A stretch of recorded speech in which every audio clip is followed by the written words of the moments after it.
Now, one of the other columns on that first handout is about Crimestoppers. I'm going to talk to you about Crimestoppers for a minute.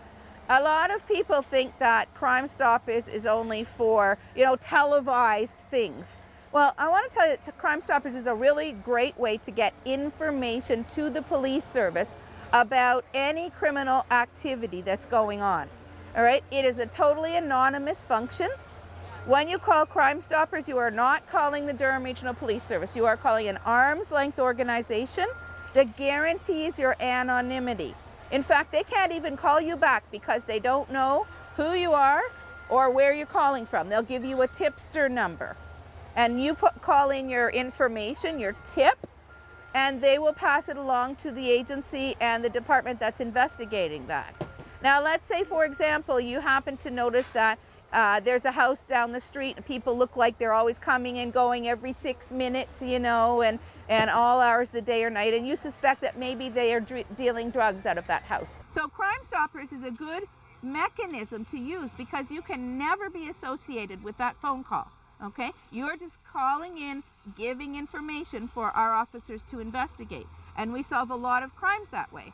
And if your tip is successful and it results in an arrest and conviction, then there's often a reward given. But guess what? We can't contact you to let you know that you have a reward because we don't know who you are. So you have to call back to Crimestoppers a few months later and see if anything came out of your tip, okay? Just remember your tipster number. But I will tell you this, when you call Crimestoppers, you're not calling the Durham Regional Police directly. So if you need police now, do not call Crimestoppers. Call 911 or the administrative number. Now, when you call into the administration number, what they will do is you just dial through 6234. That takes you to communications, and then you say, I have to report, my NOMA lights have been stolen, or my car's been key scratched, or my license plate's been stolen, or whatever the case may be. Someone got into my car overnight. And make that report to the administration number. They are just going to take that report over the phone. They're not going to come out to your house and take that report. It's very important, though, that we get that information from you so we have an accurate picture of what's going on.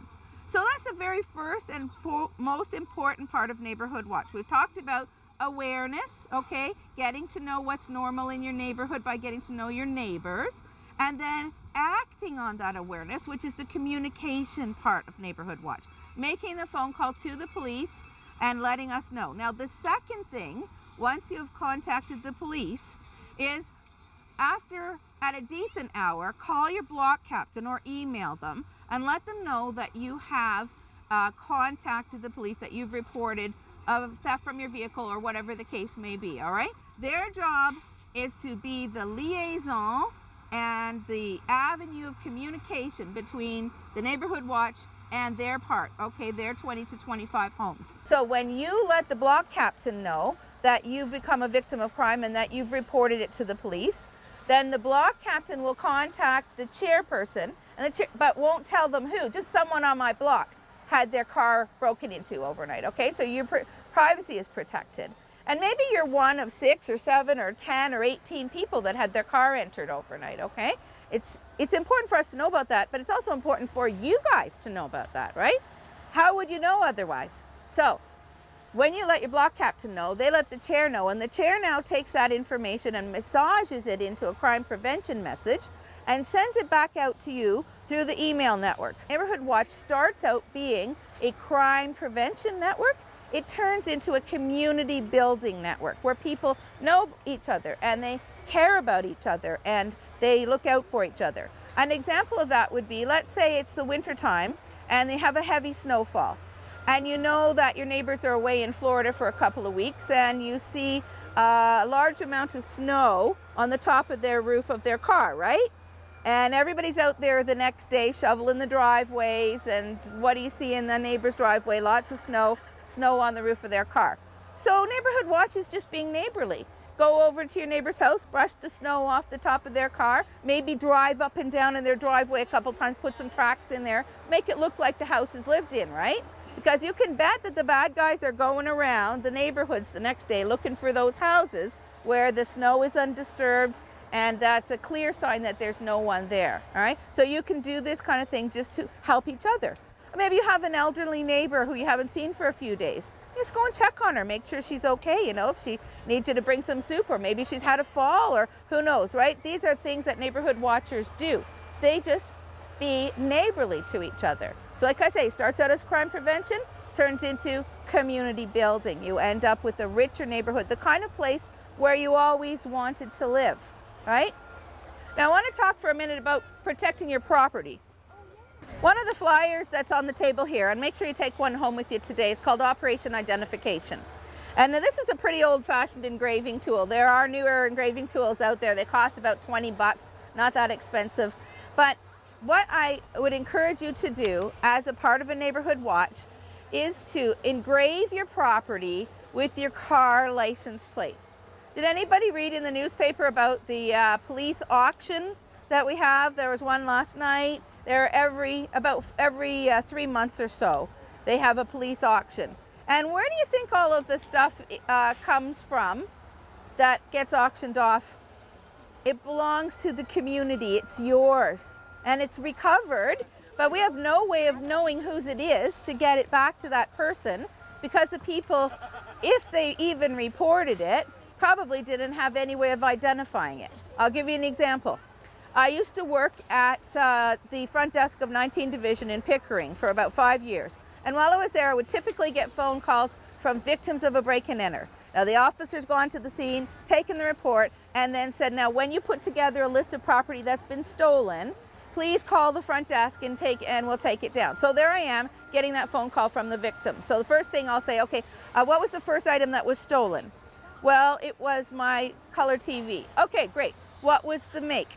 RCA. Okay. What was the model? Well, it was black, the little silver knobs, but generally speaking, maybe we don't know the model, right? How about the serial number? How many people here know the serial number of their TV? And we all know we should. We should write them down, but we don't, right? So Operation Identification is a way of helping you get your property back, because what you're doing is you're going to put your car license plate, engrave it on the things that are likely to be stolen from you.